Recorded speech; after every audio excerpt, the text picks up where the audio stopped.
Moat Reyes always entered the graveyard engines down, coasting on the inertia of a week-long transfer burn so no one's radar cone would paint her. In the faint muslin glow of scattered sunlight, her tug Sincera drifted among relics older than she was, climate stations with algae blooming across crumpled solar sails, spy birds with their lenses scabbed over by micrometeorites, rusted television repeaters once trusted to stitch one hemisphere's gossip to the other. The place smelled of nothing, sounded of nothing, yet it thrummed in her skull like an old folk song. She had come for the Lysander chain, 5 tin can relays flung into medium Earth orbit, 63 years earlier. Their fuel had boiled away. Their batteries were calcified, yet every midnight exactly, a wisp of transmission still leaked from their cracked S-band dishes. The packets, compressed against ancient protocols nobody used anymore, resolved to 6 words: "My heart chooses you across silence." For decades it was dismissed as line noise, but rumor on the scrapper boards claimed the sentence was only the surface layer, that the phrase masked a block of code able to dismantle the proprietary encryption guarding most modern satellites. Syndicates would kill for such an exploit. Governments would erase whole families. But Moat, whose real name was Tamaris Dine, but who'd long ago trimmed it to the grit and spark of a single syllable, didn't want to topple firewalls. She wanted the letters themselves. All her life, she had felt the vacuum between people, the radio hush where affection should have been. Those 6 words were a candle still burning in airless dark, and she meant to cradle it before someone punched it out. She powered her EVA frame, a brace of thrusters bolted to her vac suit's spine, and kicked off the Sincera's dorsal lock. The cockpit lights dimmed behind her, obedient in silent mode. She drifted alone toward the Lysanders, each satellite visible now as a speck of tin suspended in silver emptiness. Electronically, the graveyard was far from silent. Scrapper crews painted the void with whisper lasers, staccato pings, the occasional burst from a coil gun when 2 captains argued over salvage tags. In this gray market, possession was 9/10, and velocity made up the rest. Moat kept her helmet audio tuned so low, the talk was nothing but lapping surf. She wanted distance. She wanted the hush before prayer. A kilometer out, she saw a shape detach from the umbra of a dead weather sat, burning 50 meters per second straight at her. Bearings, metal limbs, an emblem she recognized. A snarling white dog's head on a black breastplate. Barguess, Kyle Dion's outfit.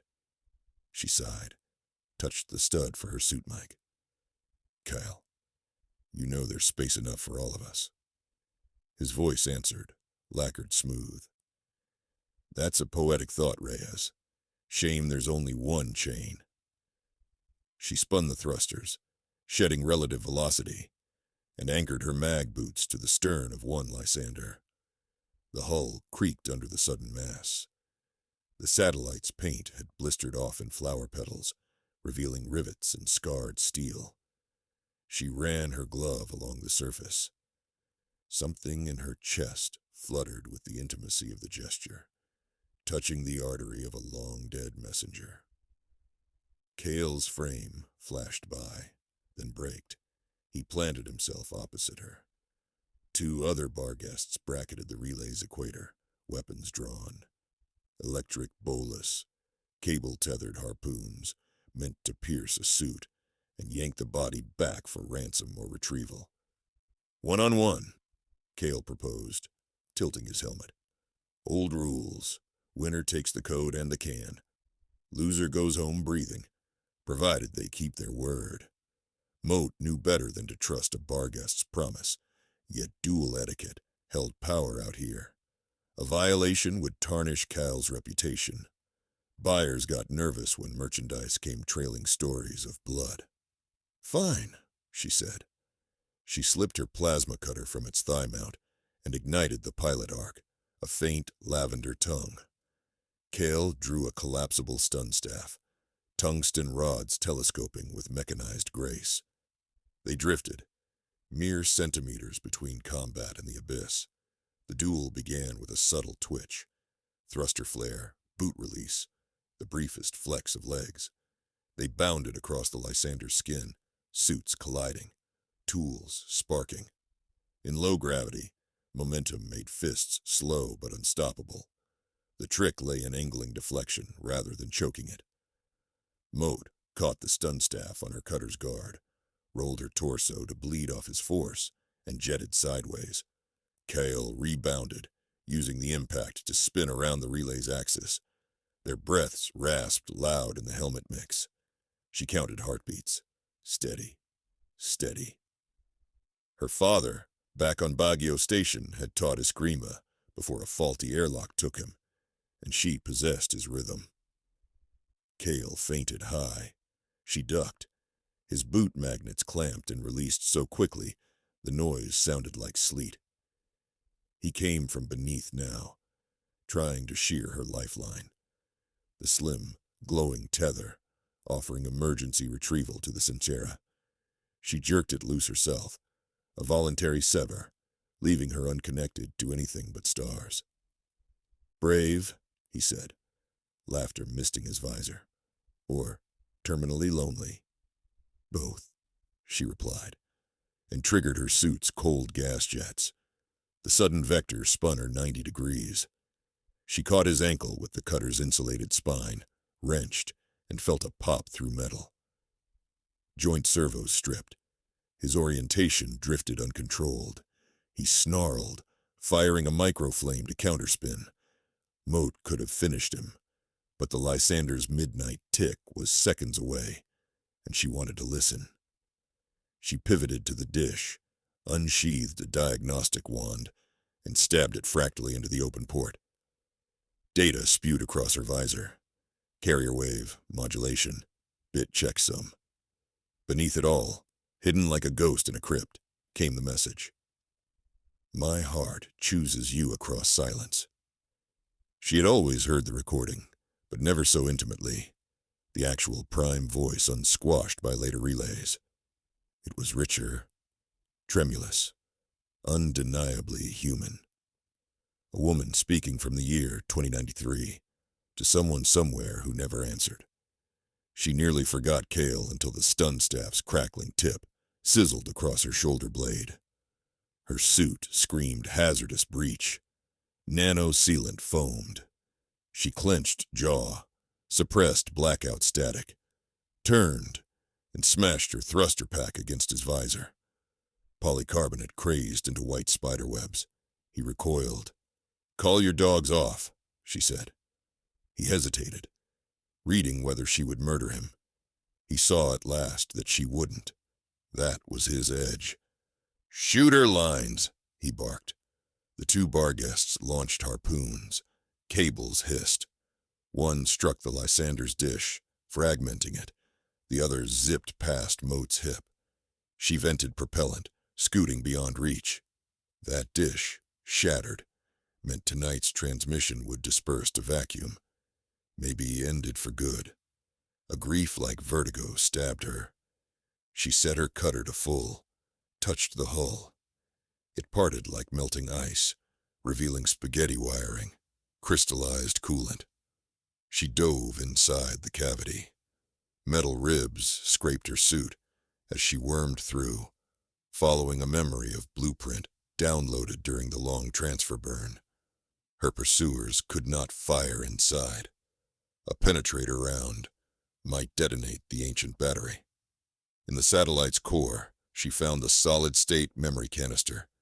It was older than any hardware still used, about the size of a child's lunchbox, secured by rusted bolts.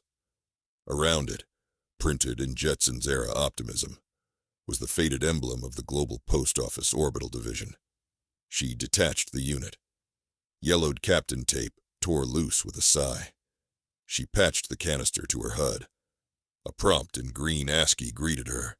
"Enter keyword to access archive." She whispered the 6 words. Circuits wakened. Text cascaded. Not encryption exploits, not darknet seed phrases, just letters. Hundreds. Unsent. Unreplied. Spanning decades.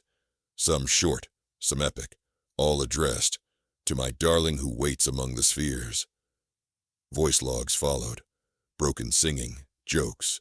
Confessions of terror that the world would forget them both. The final entry, time-stamped 12 hours before the relay network was decommissioned. Please, if anyone hears this, forward my love, someplace it can grow. A tear drifted inside her helmet, turning into a floating pearl. The hull blossomed open. Kale's gauntlet reached, seized her wrist. Whatever you found, hand it. She angled her cutter, but he blocked, jerking her out. The bar guests had ringed the Lysander with grappling nets. Her escape window was gone. Kale, it's not what you think, she said. There is no exploit, only letters. Lies, he spat. You all say that until we decrypt. He hauled her toward a waiting skiff. Moat scanned for a maneuver. Shielding weak points, trajectory. Nothing kind. She keyed her mic to broad ISO channel, the one every salvage skimmer idled on for collision avoidance. This is Reyes. Bar guests seizing life-critical logs, non-combatant cultural data. Request arbitration under Salvage Preservation Act. Laughter spooled back from every vector. The act was toothless. Out here, the only law was Delta V and alloy. A new voice cut in anyway. Gravelly, old. Reyes, that you? This is Turn Fold aboard the Cuddle Cap. I'll host the ARB if both parties bind. Kale bristled. The Cuddle Cap had mass, an 80-meter depot ship with its own smelters. If Turn Fold blacklisted the bar guests, buyers would dry up. Fine, Kale grumbled. Binding, conditional. Then stow weapons and dock, the old captain ordered. Kale shoved Mode into the skiff's cabin. She cradled the canister on her lap, its pressure housing still warm as a heartbeat. The Cuddle Cap loomed ahead, floodlights painting the wreck field bruise blue. Its docking mouth yawned, pneumatic pedals guiding both craft inside. Artificial gravity flickered at a cautious 1/10 G. Turnfold greeted them in the arbiter bay, flanked by 2 drones with transdermal tasers. He was gaunt, beard silver, eyes frog-bright. I'd ask you gentlemen to behave, but you're all children compared to these bones. He patted the Lysander's canister reverently. So let's hear it. Mode outlined her discovery, quoting paragraphs of the letters aloud. Intimate words filled the hangar, echoing off carbon struts. Even Kale's mercs looked away. Turn tapped a tablet, verifying hashes. Barguest, Captain? What claim do you make beyond Finder's Keep? Market value, Kale said, but there was hesitance in his tone. A code rumored to exist. Rumor disproved, Turn said. He ran a poll of ships anchored nearby. 37 captains voted within seconds. The majority tagged the artifact as heritage, non-commercial. Consensus. The letters are free culture. They shall be copied for all. Turn peered at Moat. Guardian's privilege. How do you wish them disseminated? Moat hadn't thought that far. She pictured the relay chain, still anchored to nothing, and the single pulse each midnight.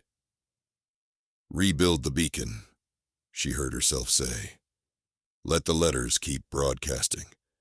If they were meant for nowhere, let nowhere continue to receive. The vote affirmed. Kyle glared. He had lost the chain, lost potential profit, and worse, lost face. But he surprised her. His stunned staff clattered to the deck, surrendered. They're beautiful, he admitted, but we still brawled. Debt of honor must settle. Moat checked her shoulder wound. Sealant had hardened. Challenge later. Help me fix the dish now. He weighed pride against whatever stir the letters caused in him, then nodded. Within an hour, workers from half a dozen scavenger crews were rafting panels, welding struts, routing conduit. Rivals collaborated, coaxed by gossip and newfound sentimentality. In space, nothing builds fellowship like improbable hope. They mounted the refurbished dish onto the central Lysander and replaced its thrusters with tug drones programmed for station keeping. Solar arrays were harvested from retired tourist liners, blooming like origami tulips around the core. The device looked less like a satellite now, and more like a chapel assembled from scrap. Moat configured transmission. Every 15 minutes, a different letter, rotated in round robin. The sequence would continue until the capacitors desiccated, maybe another century. Each broadcast rode on multiple frequencies, some obsolete, others newly minted laser pulses aimed at deep sky grav wells where amateur listeners trawled. Before they cut it loose, Tern asked her to name the beacon. She declined. Names anchored things to ego. The letters themselves were enough. The work lights shut off. The hulk floated free. The first scheduled emission blossomed. Not merely audio now. Carriers bore holographic metadata. Bits of scanned handwriting, breathy laughter encoded to reproduce, ripple in the ear canal. Waves of information poured like incense. Scrappers and smugglers halted chores, tuning receivers. Across cislunar space, antenna pivoted. On Earth, hobbyists in converted barns scribbled frantic notes at the bouncing waterfall on their oscilloscopes. Moat stood atop the Sinchera's hull beside Kyle, helmets touching so they could speak on a private conductor link. "You could have cashed big with black market romanticists," he said, "and throttle it to collectors' vaults?" She shook her head. Love letters belong to everyone who's ever waited for a reply. "Even me?" "Especially you," she teased, though she wasn't sure why. Perhaps the beacon's glow painted him kinder. He chuckled. "Well then, credits are short, reputation shorter. Reckon I owe you repairs, maybe a drink." "Repairs, yes. Drink after you apologize to my shoulder." "Fair terms, Reyes." She watched the chapel drift, its solar tulips glinting. The messages poured out, unstoppable now. She imagined them traveling centuries, snared by no ear until some far astronomer found them, and puzzled. Who kept declaring devotion to empty sky? But the sky wasn't empty. It never was. It held dust and light, curiosity, hunger, and the quiet hearts of 1,000 crews who scraped their living from carcasses. For a moment, that vast silence felt plush, almost thrumming, because into it went confession and song. "Signals stable," Cale reported. "Power curve good for 5 decades at least." "Long enough," she said. "Long enough for what?" For someone to answer. He looked at her sideways. "You think the other half of the correspondence is still out there? Maybe. Or maybe it's someone else who needs those words." Beyond them, the graveyard shimmered, a frozen flotilla of bygone dreams. Yet, amid the dead metal, new radio life bloomed, pulse after pulse, the letters etched across vacuum, writing love on the blank ledger of night. Moat let her tether reel out so she could float unanchored, arms spread, the tug's hull a diminishing ledge at her boots. Her father had once told her gravity was a habit, not a law. Break the habit and you could dance. She corkscrewed, laughing, a spiral of tiny thruster jets marking her path like exclamation points. Below, Cale barked something about safety margins. She muted him, savoring the hush.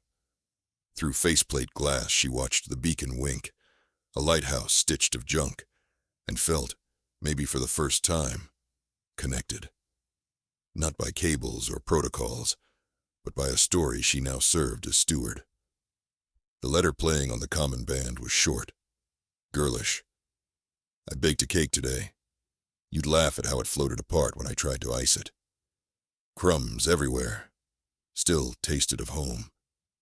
Miss you so? Moat imagined those crumbs drifting inside an old orbital lab, the scent of chocolate hanging weightless, and a woman licking frosting off her thumb while recording the message. The simplicity of it made her throat ache. All that technology, all that burning fuel, and what people really wanted was to share dessert with someone else. Her timer pinged. Life support reserves down to 90 minutes. She rotated back toward the Sincera. Kale waited, with a line coiled like a serpent in his hand. He tossed it. She caught, reeled herself, and alighted on the airlock plate. "I think," he said, helmet touching hers again, "that I will answer one letter each week. Just record something mundane. How the nebula at L2 looks at dawn. What canned stew tastes like after the 17th day. Can't promise poetry." "Poetry is optional," she said. "Presence isn't." A nod sealed the informal pact. Ships departed, one by one. The beacon kept singing, now alone among the husks. But for the first time in ages, the graveyard felt inhabited, like an old cathedral, whose congregation had remembered the hymns. Turnfold sent her a final packet, a backup of the entire archive, plus a note. "You did right by the dead, which is the only way to do right by the living." She tucked the archive deep in Sincera's storage, encrypting it not with ciphers, but with a simple passphrase only she would recall. "Choose across silence." Engines kindled. The tug accelerated sunward, slinging them toward the next salvage prospect. Behind, the beacon dwindled to a star among stars. Somewhere ahead waited bills, rivalries, perhaps more blood. Yet threaded through all that grime was a filament of transmitted grace that wouldn't burn out soon. In her bunk, Moat listened to the chain until sleep stitched her eyes. The last thing she heard before dreams claimed her was a stranger's century-old voice saying, "We're nothing but orbiting hearts hoping paths cross. I'll keep transmitting. Promise you'll keep listening." She promised.